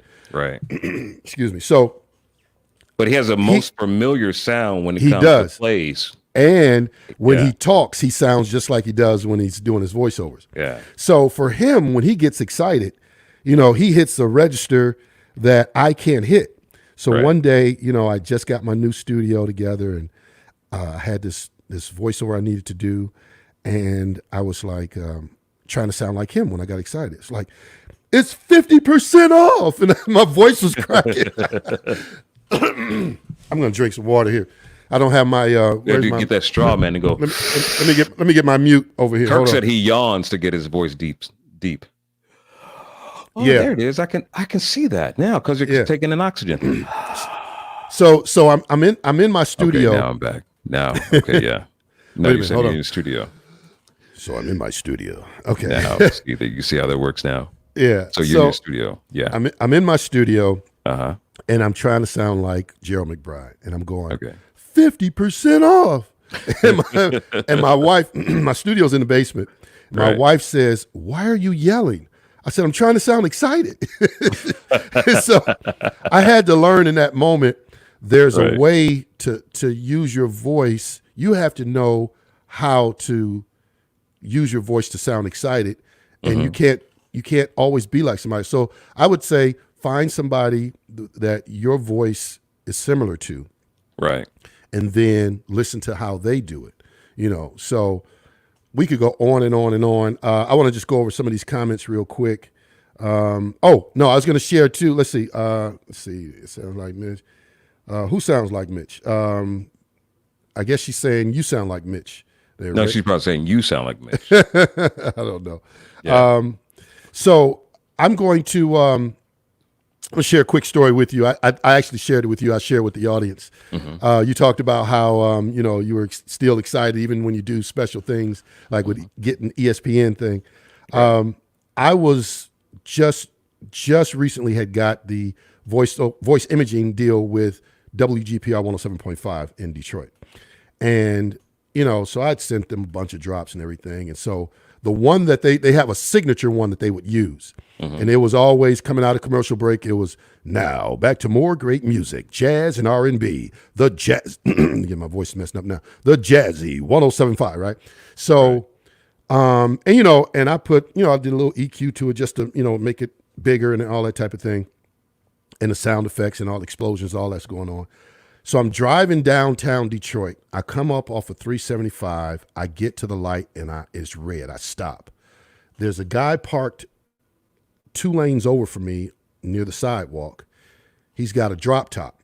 So he's got the top down. It's summertime and his music he's got the radio blasting.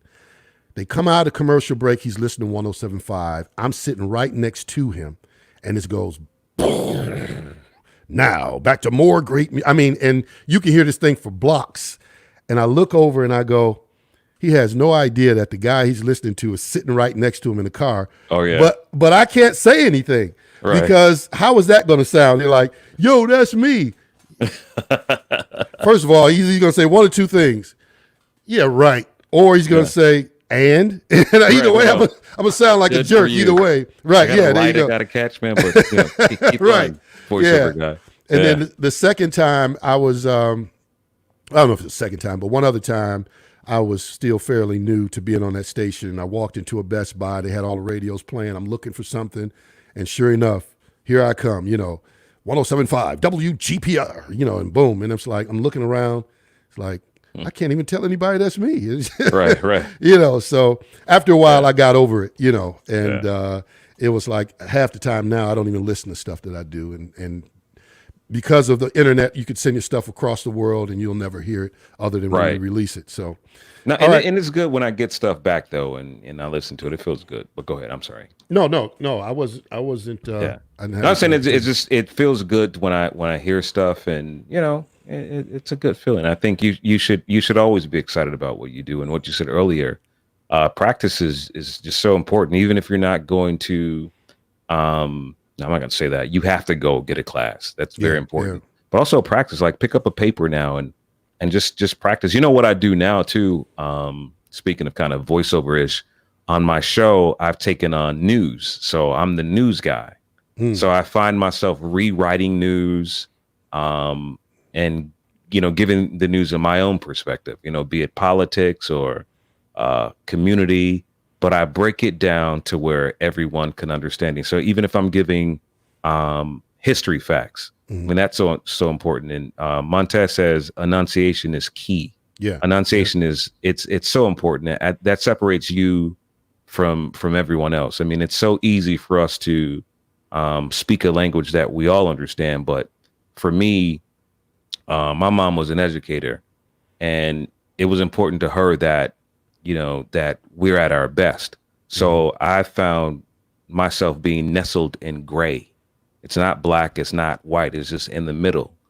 And that awarded me, so many jobs. I mean, look, I'm a black man in America, and I'm the voice on a mostly all white network, ESPN. Wow. So they can say, well, we've had them for 2 years. We didn't just do it because it's Black Matters. Right. Black Lives Matter movement. Right. We've already had them. So, but, they got Stephen A., they got Jay Harris, they got Sage Steele, the list goes on and on. So many talent are there, but I love the fact that that they believe in diversity. And I believe that we should, if we want to grow, we should want to cross over. Hell, they crossed over to us. Right. Go over there. Get some of that. Yeah. Get some of that money. Montez, she says the W. I remember. I remember doing that, and especially when everybody was putting www in the www. Yes. Yeah. So when I used to do that, people would be like, "How do you do that?" Do it. Let me hear it. www. Yeah. And so www.whatever.com. A promo like that. Mitch had a promo. I think I don't know. It was like a www.GCI. Oh yeah. And I was like, that is so cool. So I have a station in Charleston I voice. It's called WWZ Charleston Z93. So I love saying www. I love saying it. And right, I mean that right there is so important. W. It's not W. Right. W. Exactly. It's W. Yeah. Join us on www.com. Yeah. All right. Well, listen, man. We probably need to come back another time. I don't want to go home. I don't want to go home. I'm bored now. Nobody's gone. Nobody's here. I'm lonely. and have a niche conversation.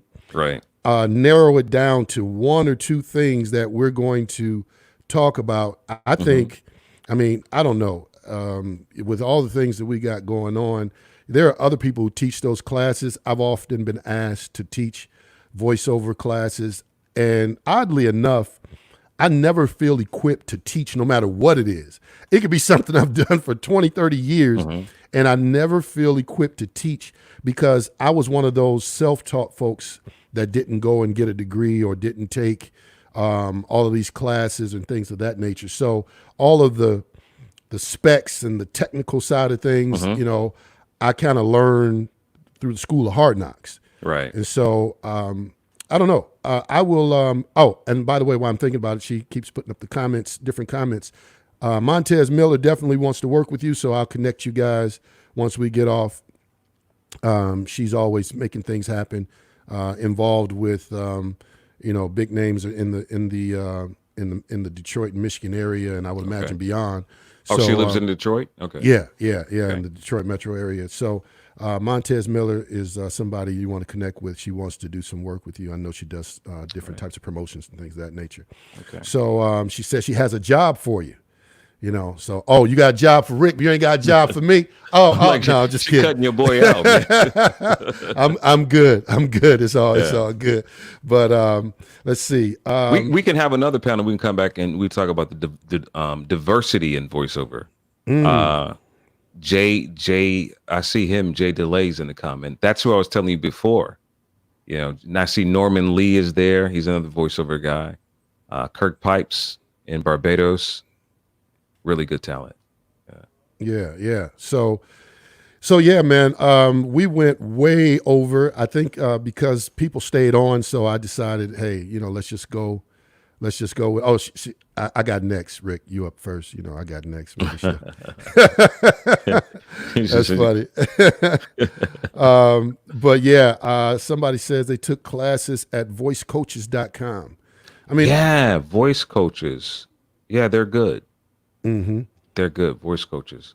I'm just thinking about all the things that we didn't talk about that we could have talked about. You had VoiceOver Universe. I still have it. You still have VoiceOver Universe? It still exists, yeah. Oh man. VoiceOverUniverse.com. It is a subscription-based site now with a plethora of information. Everything you want to know about voiceover, just type in, search there, and it comes right up. You can create yourself a page there. You can upload your demos, and if someone wants to see your work, just send them to your VoiceOver Universe. What is it again? Page. Give it to me. VoiceOverUniverse.com. And it's like the Facebook for voiceover people. It was out before Facebook was Facebook, really. So it kind of slowed down a little bit because I have, I'm doing my work. But Joe Cipriano was the voice of Fox and CBS, and he still does a lot of that stuff. And Joe put a lot of videos up there, a lot of how-to videos. You can see Joe inside is doing studio work for CBS. Tonight on The Simpsons. Tonight on CBS. Yep. Yeah, Joe's been in the game for a long time. He is good friend of mine. He's a good friend of mine. He's done award shows and Grammys and things like that, hasn't he? Oh yeah, he's done everything. And also Randy Thomas.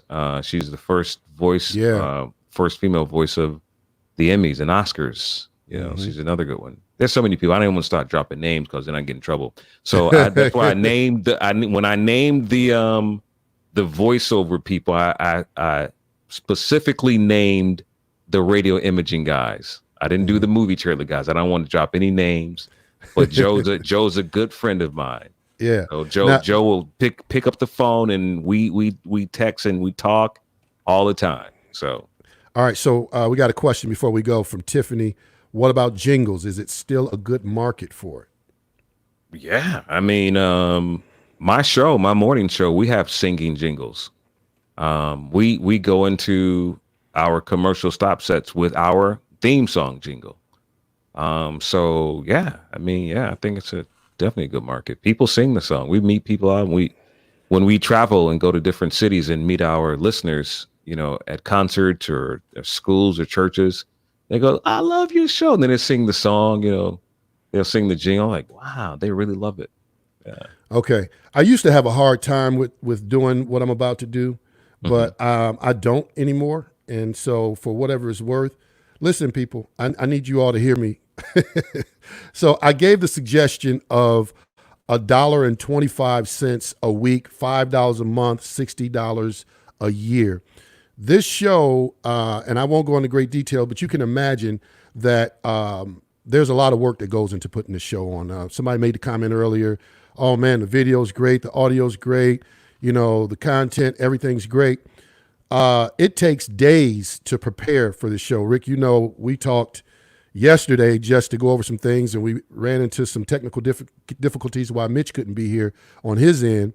But all of the promos, all of the preparation takes a lot of time, takes a lot of work. I want to get other people with skill sets to be able to do the editing and all that type of thing, so we can bring you more content. I can focus on just the producer side of things. We want to be able to upgrade some of the equipment. So we need your contribution. We need you to go to $ Live with Vince Elliott and contribute, whether it's $5 or whether it's $500, whatever it is, it will help. So if you guys are really feeling like this is something we need more of, I've got friends in the business. Like you said, I'm not going to name drop, but I've had if you saw the opening, you see I get around periodically to different celebrities and people I've got relationships with that I know can bring you some information that will be helpful to you, whether it's celebrities or whether it's just people who are behind the scenes. And right. I got a lot of people that I know that are behind the scenes because I do production, where I don't want to be the only voice talking to you. Because even though I've done quite a bit in the industry, I've got people like Rick and other people that I know that can come on and they can bring quality information to you. And I want to be able to bring them on. A lot of times people don't want to come on your show if it doesn't seem like it's a credible show or if it doesn't look right. So the lighting, all the lighting and everything that you see to balance it out and all that type of thing, these things cost money, and I cannot do it without your support. So that's all I'm going to say about that. Go to $ it's on the screen, Live with Vince Elliott. Contribute whatever you can. And hey, if 1,000 people, send $1, hey, that's $1,000, right? So share this with your friends, repost this and all that type of thing. And one more thing I got to remember to say is most of you are watching this on Facebook. Please, please, please go to YouTube. Go to and search for The Vince Elliott. And right now I don't have my own private URL because it's still new, and it would be easier to say, yeah, the URL is The Vince Elliott, but it's not. So you got to search for The Vince Elliott. You'll see my picture and subscribe. Click the notifications button. Of course, that's another opportunity to build revenue if I build up the subscribers and I build the amount of views. So tell people about it. That's one way you can support. Subscribe to the YouTube channel. That's another way you can support. And go to the Cash App and support that way. So I want to plug that real strong. Let's see what we got in our comments before we get out of here. Rick, you got any closing words you want to say? Yeah, so I was going to say, if you're interested in voiceover, like I said, for anybody who just tuned in, I said earlier, get yourself a USB microphone. You can get a Yeti microphone. You can get it at Best Buy, or you can get it from Amazon. Your closet with clothes, it absorbs the sound. That is your studio. Mm-hmm. As we said earlier, practice. You listen to those commercials, practice. I tell you one thing, everybody wants to jump right into being the promo voice or the movie trailer voice. That ain't going to happen that easy. Right. But what you can do is that you can get yourself a commercial job easily. There are more commercial voices than anything else. And since I've been a member of Voice 123, they give you a chance to audition for a job. If you got a nice little USB microphone without experience, hey, you might be the next Vince Elliott. Who knows? Yeah. And the other thing too is check out Fiverr.com. Fiverr. 5 with 2 R's on the end. Fiverr.com. I'll just say check that out. Read it over. It's a way that you can put your promo up. You can put your set your own pricing. And that's another site that you can use. It's not just for voiceovers, but check it out. And that's about it. So I'll be like Kanye, cut off the music. No, don't do it. Well, listen, man, thanks for having me on. I really appreciate it. Yeah, I was just about to say, man, I appreciate you taking the time to come on with your busy schedule and all that you do, man. I know I do not take this lightly, or for granted, I should say, that you took the time out to spend 2 hours with me on this show that was supposed to be an hour, but people were really enjoying it. I think they really enjoyed the content, the information that they got. And so listen, join us next Friday, 8 p.m. I'm going to have another show. I'll promote it throughout the week to let you know who's going to be on. Rick Party, check him out on Rick and Sasha with George Wilborn. We talked about the music bed. What's that? We talked about the music bed. Oh man, listen, I got I got more, right? So I get. Wait a minute, hold on. I don't like that one. Let me give you another. Let me just say this one more time. Please, guys, support this show. Put up your Cash App again. Oh, okay. Put your Cash App in. I'm sure that that Vince Elliott will have many people on. It may not be voiceover, it may be an artist or a singer. It may be a community activist. We don't know, but we need more shows like this. You know, hell, NPR has been doing it forever. Those are listener support radio stations, television, PBS does it. Hey, we're here because of you. Support this man right here, Vince Elliott. You see that right there? Hashtag live with Vince Elliott, 1L. All right. I appreciate it. I appreciate Thank you, it. All right. Well, some of the people saying that they are now following on YouTube. Don't forget to go to YouTube, search for The Vince Elliott, and go ahead and subscribe and hit the notifications bell. All right. I cannot prolong it any longer. Ladies and gentlemen, we are done. Thank you for watching. Thank you for adding your comments and your questions. And you know what we didn't do? We didn't put up your information. If people want to follow you, they can go to IG, that's Instagram, at Rick Party Show. And then they can just Google, Rick and Sasha, and they can find out how they can find your show. That's right. Yeah. All right, come on, man. Send me off with something. You've just listened to the Vince Elliott Show with Vince Elliott. Have a good night now. I love it.